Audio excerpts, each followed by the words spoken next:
موضوع العلاقات.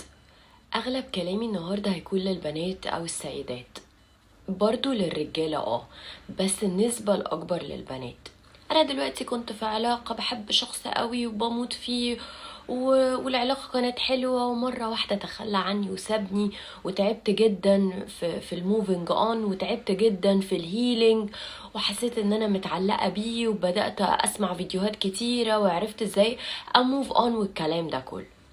ومرة واحدة وبعد فترة ظهر قدامي الحد ده مناسب جدا جدا اجتماعيا وثقافيا وماديا، راجل ومعجب بيا بشكل مش طبيعي، وبدأ يبين لي أنا كأكس من الناس مش حاسة ناحيته أي حاجة، مفيش مشاعر، ومع ذلك أنا بضغط على نفسي، ومع ذلك برضو تاني أنا بجمل الحقيقة، لأن من البدايات هو ما لمسش فيا حاجة، ما حصلش زي ما بيقولوا كده كيمياء ما بيننا من الآخر.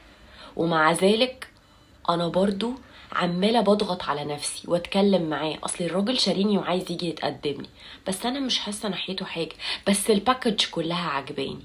ففضلت اضغط على نفسي وبدأنا نتكلم ونخش في حلاوة البدايات، وبعد ما خلص احس ان روحي انسحبت، احس ان انا مش طايقه نفسي، هو انا بعمل كده ليه؟ وتاني يوم ما بقاش قادرة اتكلم معاه خالص، اكني شديت الفيشة عن دماغي واكني محتاجة اشحن البطارية، وبعدها بيومين ارجع اسأل او ارد عليه، وهكذا لحد ما حسيتش ان انا مش قادرة خالص. رحت قلت له ايه، انا حاسة ان انا مش قادرة ومحتاجة فرصة، والراجل خلاص مشي ومنفعش. وبدأت أتخبط أنا في الحياة بقى، وأتخبط يمين وأتخبط شمال، وقابل فلان وقابل علان، واللي يلمس مشاعري وبرضه في الآخر برضه يسيبني، وفي الآخر لقيت نفسي برجع له تاني. السؤال بقى هنا، هو انتي بترجعي له ليه؟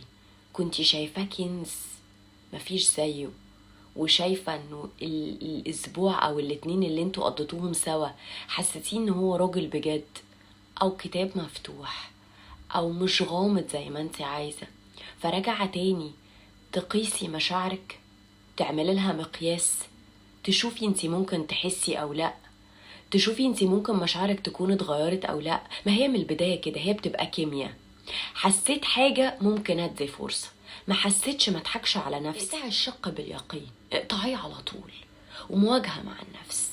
انا عايزة اخد باكج وعايزه ده بس اللي يتحرك وده ينام خالص، وبعد ما اتجوز كده ابدا ان انا ما احسش ناحيته حاجه، فحس ان انا ضيعت عمري عليه وعلى الولاد اللي انا اصلا ما كنتش حباه من البدايه؟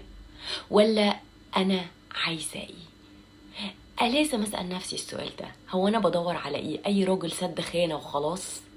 ولا انا عايزه ايه بالظبط؟ ما هو لازم اوصل، ما هو لازم اوصل انا برجع الراجل ده ليه، وبلعب بمشاعر الناس ليه. الكلام لراجل او ست، بس الستات اكتر، عشان لحد عمر معين وفي المجتمع بتاعنا دايما بنحط حتة ايه، ان احنا لو عدينا لا لازم نتجوز، حتى لو اي حاجة، حتى لو كان راجل اعرفه من زمان وكويس وعايز يتجوزني بقاله فترة يلا ماشي. الراجل ده ذنبه ايه؟ اصلي خدي بالك ان دي فاتورة بس انتي مش حاسة. اصلي المشاعر دي موجودة برضو عند الرجالة، ويمكن اكتر كمان من الستات، بس الست غير الراجل. الراجل ما بيعبرش، ما بيقولش اللي جواه، لانه راجل من زمان كده اسمه المسؤول، متعود من وهو طفل انت مسؤول ما تعيطش.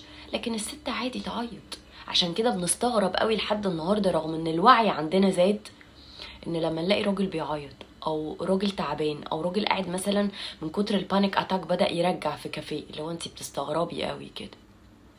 فانتي عايزة ايه؟ فلازم من البداية كده، يا هاخدك باكج وعيني هتكون مليانة بيك، يا اما مش هاخدك خالص. لانه فكرة ان انا اخد الباكج وانا عيني وقلبي مش مليانين، واتخدت مع عقلي وما حصلش توازن ما بينهم، بتعمل مصايب قدام، بتعمل كوارث قدام. بس انتي ايه، بتبقي شايفة انه ايه مناسب جدا، فاهلي هينبسطوا، فالناس اللي حواليها هيقولوا يا بختك بيه، لكن انتي مش شايفة انه يا بختك خالص. فلازم يبقى في مواجهة مع النفس، ما تجمليش الحقيقة وخلي عندك صدق تام جواكي، عشان والله الكارما ما بتسيبش حد. حتة ان انا خلاص انا لفيت وشفت وعرفت وما لقيتش غيره المناسب اللي بيحبني اكتر ما انا بحبه، ما تضحكيش على نفسك. لو مش قادرة ما تضغطيش، عشان بعد الجواز القصة تانية خالص. مش بتبقى فيه مسؤولية وبيبقى عليكي حقوق وبيبقى عليكي واجبات زي ما هو عليه بالظبط. فلو انتي مش حاسة بده، مواجهة مع النفس عشان توصلي المشاعر دي جاتلك منين.